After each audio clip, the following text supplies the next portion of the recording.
Fabriquer à nouveau en France des objets que nous importons du bout du monde, cela relève a priori du bon sens, mais concrètement, les obstacles sont innombrables. Nous avons choisi un exemple, des sous-vêtements pour hommes, certes de très bonne qualité, mais vendus bien plus cher que leur équivalent fabriqué en Asie. C'est le grand format de ce 20h. Il est signé Charles Divot, Hippolyte Riolu-Cosquer et Xavier Boucher. Entre les mains de ces couturières, l'avenir du textile tricolore.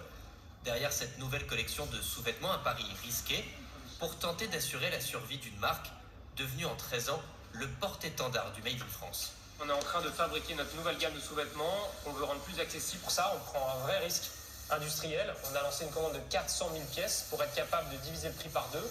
Vendu 25 € au lieu de 40 avant, ce caleçon coûte surtout moins cher à fabriquer, 10 € contre 18, essentiel pour gagner en compétitivité.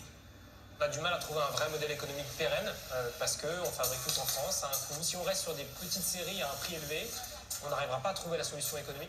Car dans le même temps, les géants de la fast fashion inondent Internet et les rayons en cassant toujours plus les prix. À tel point qu'aujourd'hui, seuls 3% des vêtements vendus en France y ont été fabriqués. Mais vendre un caleçon 25 € plutôt que 40, est-ce suffisant pour sauver la marque française ? Pour le savoir, nous retrouvons les équipes un mois après le lancement de leur nouvelle collection. Les visages sont fermés dans l'attente des premiers chiffres. On s'approche des 110 000 pièces. Carrément. Ouais, carrément plus que ce qu'on attendait. Plus de 110 000 caleçons vendus, la stratégie de la marque fonctionne. Mais ce n'est qu'un début, car si le produit a du succès, encore faut-il être capable de le produire en grande quantité. On part d'un problème qui était le manque de chiffre d'affaires et de vente qu'on résout, et on arrive sur un autre problème qui est les capacités de fabrication. Et c'est normal parce qu'on arrive sur une industrie qui est quand même restée très esquintée par la délocalisation. C'est bien là tout le problème, l'industrie du textile français est en perte de vitesse.